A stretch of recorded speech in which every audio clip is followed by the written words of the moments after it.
Hi friends, welcome to Jeeva Sumathi channel. நீங்கள் நம்ம சேனலில் ரொம்ப கமன்னு அவ்வளோ மனமான கருவாட்டு குழம்பு தான் பார்க்க போகிறோம். இப்படி சமைச்சிருந்தா உங்கள் வீட்டில் கருவாட்டு குழம்பா அப்படின்னு வந்து கேட்பாங்க. அவ்வளோ மனமாக அவ்வளோ டேஸ்ட்டாக இருந்துச்சுங்க. அது எப்படி பண்ணணும்னு பார்த்துடலாம் வாங்க. ஃபஸ்ட்டு கருவாடை சுடுதண்ணியில் நல்லா வாஷ் பண்ணி எடுத்து வச்சுக்குங்க.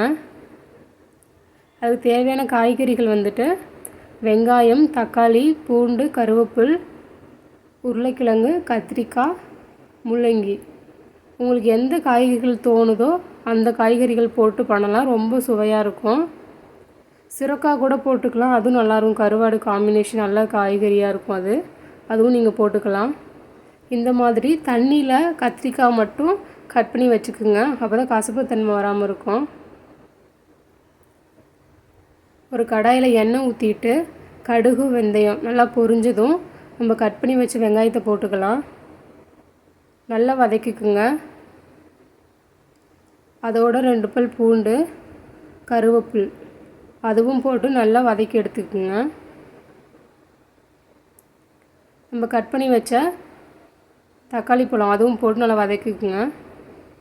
எண்ணெயிலே வெங்காயம், தக்காளி நல்லா குழைவாக இந்த அளவுக்கு நல்லா வதங்கி வரணும். அப்போ தான் குழம்பு நல்லா டேஸ்ட்டு கொடுக்கும். நம்ம கட் பண்ணி வச்ச முள்ளங்கி, உருளைக்கிழங்கு, கத்திரிக்காய் இந்த 3 காயும் போட்டு நல்லா வதக்கி எடுத்துக்குங்க.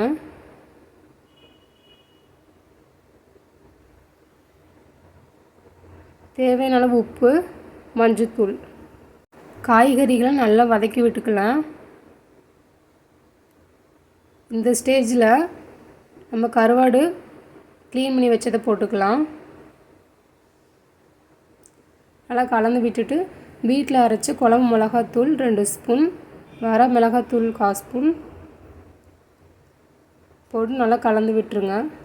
புளி தண்ணி வந்து லாஸ்ட்டாக தான் ஊற்றணும். இப்போயே ஊற்றுனீங்கன்னா காய் நல்லா வேகாது.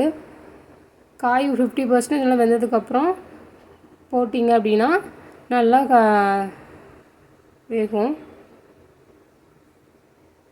உங்களுக்கு தேவையான அளவு மட்டும் தண்ணி ஊற்றிக்குங்க.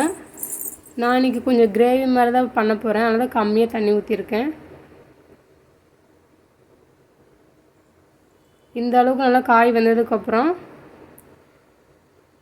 உப்பு, காரம், புளிப்பெலாம் கரெக்டாக இருக்கான்னு செக் பண்ணிவிட்டு காயும் வெந்துருச்சுன்னா நம்ம கருவாட்டு குழம்பு ரெடி ஆயிடுச்சு.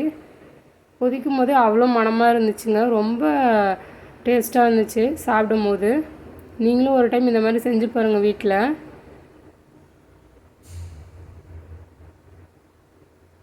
பார்த்தீங்களா எப்படி கொதிக்குதுன்ட்டு? ரொம்ப சுவையாக இருந்துச்சுங்க கருவாட்டு குழம்பு.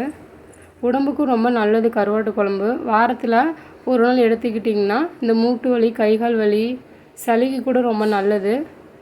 சின்னவங்களும் பெரியவங்களும் எல்லாத்துக்கும் கொடுக்கலாம். கருவாடு ரொம்ப நல்லது. வாரத்தில் ஒரு நாள் எடுத்துக்கோங்க. இது மாதிரி செஞ்சு பார்த்துட்டு எப்படி இருந்துச்சுன்னு மறக்காமல் கமெண்ட் பண்ணுங்கள். நம்ம சேனலில் ஃபஸ்ட் டைம் இதை பார்க்குறோம், மறக்காமல் சப்ஸ்கிரைப் பண்ணுங்கள். அப்போ தான் எனக்கும் கொஞ்சம் மோட்டிவேட்டாக இருக்கும்.